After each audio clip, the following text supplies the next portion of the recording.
Harbor One West versus Chauncey Hyman. Cheryl Luckoff on behalf of the plaintiff. Good afternoon, Your Honor. Jill Bowers on behalf of Mr. Hyman, who is also present. And where are we on this case? Your Honor, this is our fourth hearing, and I did receive today what was titled an answer to the complaint, which I think is long gone, the time to answer the complaint at the fourth hearing. I understand counsel is now involved. Your Honor, this matter stems from Section 8 being terminated due to criminal activity. If you recall, the tenant said he was appealing this matter. And again, we're 4 hearings away. I have no information on this, but because this is different than the other cases where we have Section 8 appeals due to this being criminal activity, and we have a balance right now, Your Honor, of $6,063.84. I'm going to ask for a judgment to enter today. You said 605384?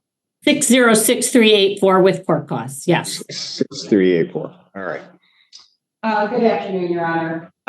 Legal Services is actually assisting with the MISHTA appeal. And actually, MISHTA found that Mr. Hyman did not engage in criminal activity. There was a false allegation made that was dismissed by the district court. So he has not been found to engage in criminal activity, but there is an issue around the reporting of the arrest. Around the report, what do you mean? There was a form that he filled out. Well, Mr. Hyman, do I have your permission to disclose some medical information? Okay. Yes. Mr. Hyman has a closed head injury. And so when he filled out his annual recertification and asked if he had been involved in criminal activity, he didn't understand the question because he knew that the police report was false. And so he said, no, he had not been engaged in criminal activity. The criminal justice process and the MISHTA hearing process found that that was true. But they said that he should have reported that he was arrested. So we are helping him appeal that issue. And I do believe that we have case law that supports that he should not be terminated for answering that question incorrectly. So I'm just asking for some time for us. They asked, the question was whether he's involved in criminal activity. I think the question said, have you been convicted or arrested? Well, those would be two different things. Because if it says arrest and he was arrested, but then not convicted, then that his answer to that would be incorrect. That's true, Your Honor, but because of his head injury and his difficulty reading complex, I think for someone with reading difficulties and cognitive issues from a brain injury, that the question was confusing. And the way that he interpreted the question, he knew that he was innocent. He, based on discussions with his criminal defense attorney, he didn't think he was going to get a conviction, which he didn't. And so he thought he answered it correctly. So we're filing an appeal on that issue, and we're trying to assist him. And I believe that. Well, I guess my question is, I thought the appeal had been already done. That was what was presented to the court, Your Honor. Yes. The hearing was done. The decision was issued, and then he's still within his rights to appeal the decision, which is what I'm doing. Right, but we were waiting. There was the hearing that was supposed to happen, and we were waiting on a decision from that hearing. It's not a final decision at this point. Well, Right, but I don't have, I get what you're saying. And anything can be appealed. God knows this country knows that. But the thing is that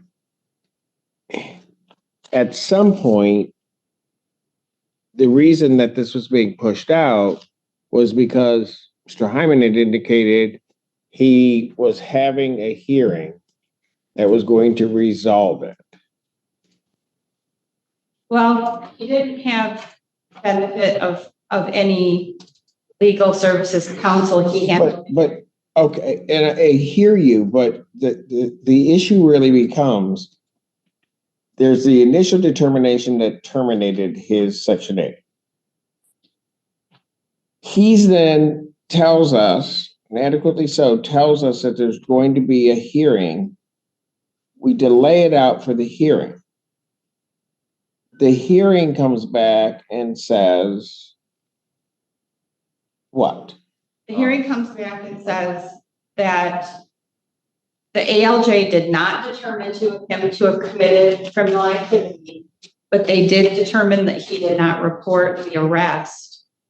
And for that reason, they think that his voucher should be terminated. But I know I have recent precedent, a case where the person was actually convicted of criminal activity and was being terminated because of the same thing, misunderstanding the question and answering no when she should have answered yes.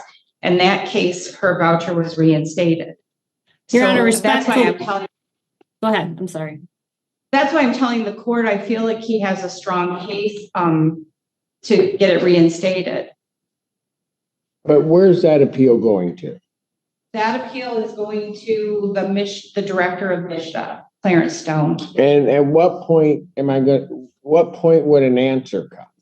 Because this thing has, and I think properly so, given what he said before, that there was going to at least be a hearing and then a decision rendered on what apparently was, at least as he described it, might have been a termination of his benefits improperly.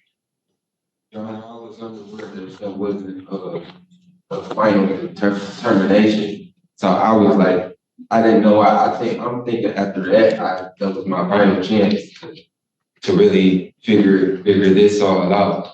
And in the situation of the criminal activity they were talking about, I was attacked in my home. I asked. Well, fine. I mean, that's not the issue, really, Mr. Hyman. I mean, my issue is I can't wait for, and I don't think I have to wait for every appeal to be exhausted before rendering a decision on this. There's no dispute that the monies are owed. I've given time, which is customarily, much to the chagrin and sometimes of the landlord attorneys, I've given the opportunity for what was an administrative decision to be appealed and somebody take a look at it, right? But I can't keep delaying it because then there's this other appeal.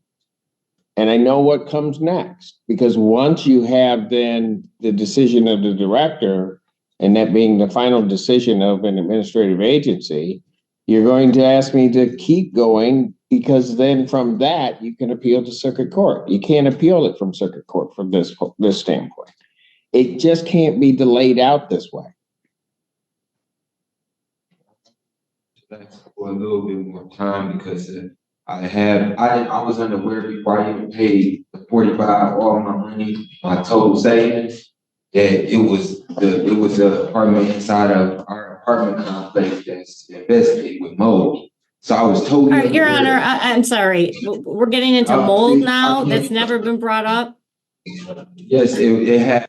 I'm asking for a judgment. This is absurd. He owes $6,000. The landlord has no guarantee. There's nothing in escrow. There's no protection for the landlord. You've done what you asked, which was have the appeal. The appeal was denied. And at this point, Your Honor, I don't think there's any legal basis or equitable basis to keep dragging this on. There are plenty of other cases where there are. where there is a, And I you feel know, like some that's of the other ones that are up today, because- frankly, have a basis because it's a very different set of circumstances here. This was the defendant's fault with regardless of why it was his fault. He didn't, I mean, just to bring the court back to, he didn't get his mail, so that's why he never made the No, initial. I remember. Okay, And okay. that's why I gave, I didn't get my mail because y'all didn't replace it. I'm sorry. sir, look, you came to this hearing, you told me what your story was about not getting your mail and that you came back. There was still an issue with getting it there, but you wanted to do the appeal. You told me you were going to have a hearing. I delayed it out over plaintiff's objection so that you could have that hearing. I did all that, and quite frankly, I didn't even have to do that. But I thought in fairness, at least let that process take place. And now I'm here, that appeal of that initial decision, because they gave you the hearing, that appeal of that decision then didn't go your way. And all I'm saying is, I can't wait forever. I mean, if you're asking me, Ms. Bauer, to wait till the director makes a decision, I have no idea. I don't know that there is even a time limit by which that decision has to be rendered. One thing, Your Honor, that I was going to investigate, but I've been working on the appeal itself, was if there's a way to get an expedited decision on from the director. But I as we stand here today, I haven't been able to. There's a process for that when an eviction case is. Right, and I don't know that either, but if I go out 4 months, all of a sudden this balance is going to look around $10,000 or more. And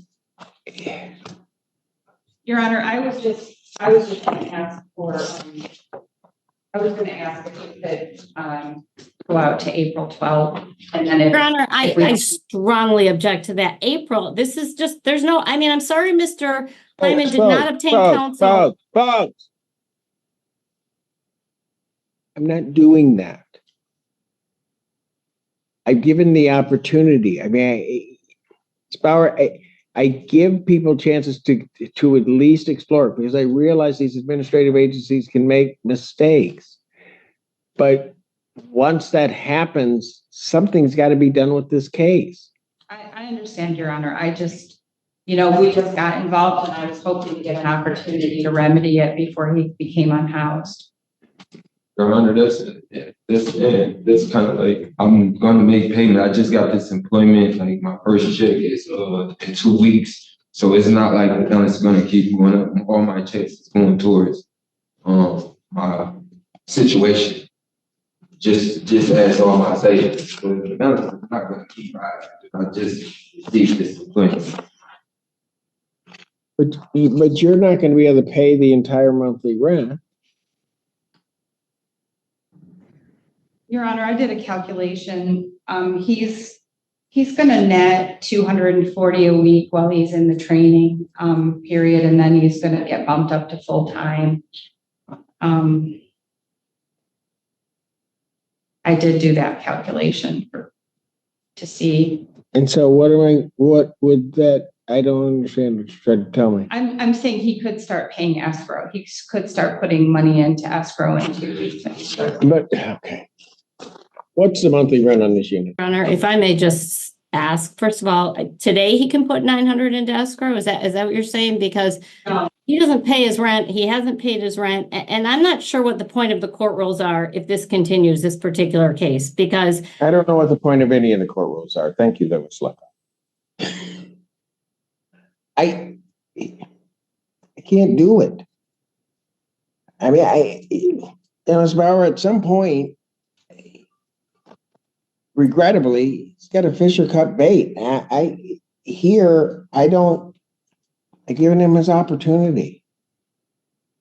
I understand, Your Honor. I'll explain it to Mr. Hyman. I was just hoping to get some time because we are, his voucher, and I felt like if I didn't think he had a strong case, I wouldn't have entered the eviction case? No, I understand that, Ms. Bauer, and I'm not blaming anybody. I'm just saying, I don't like being at this point either, but it's where I am. I mean, was like often the plaintiff have been not wanting me to give him the opportunity before. I gave him the opportunity. And in fairness, I mean, at some point it has to end for the landlord also. Okay, Your Honor, can I just ask the court to consider one thing about the timing of the move out? Mr. Hyman has a spine injury from the head injury as well, so he can't move his own property. So if he could allow us to move after he receives his first paycheck, he will be able to hire movers to put his belongings in storage rather than lose them. When's that going to be? In 2 weeks? That's when I get my first check. What's the date of your check? April 4th.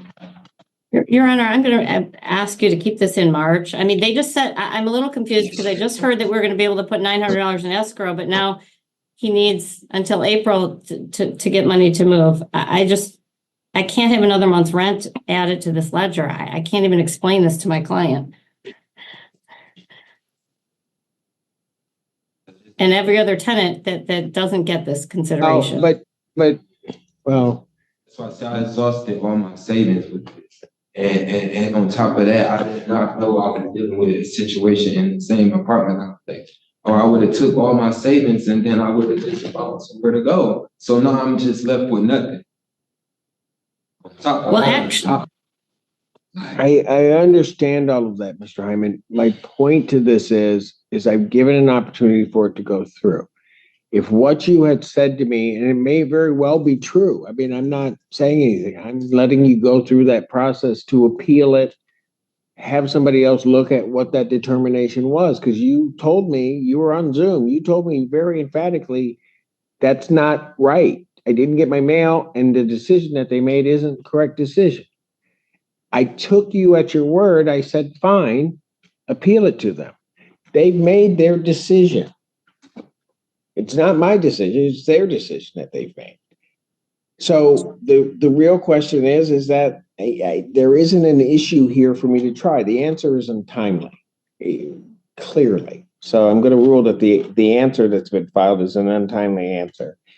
I'm going to grant the judgment to the plaintiff for possession after a hearing on this matter. Your Honor, could we do a conditional dismissal just so that he doesn't? I do not agree to a condition. Nope. If you guys want to work that out, you can work that out. I mean, I can't do, I know, but I can't do everything that way. I mean, I will give people a break and as much as I possibly can, but I can't keep it going this way. From today, the writ would be the 25th. What I will do is I will indicate that the writ date will be the end of March, so the 29th. So at least that way, there's a little bit more time, because as I heard, he was going to have a check in 2 weeks, which would then have been the 29th. So I get may have to get movers or get people to help him.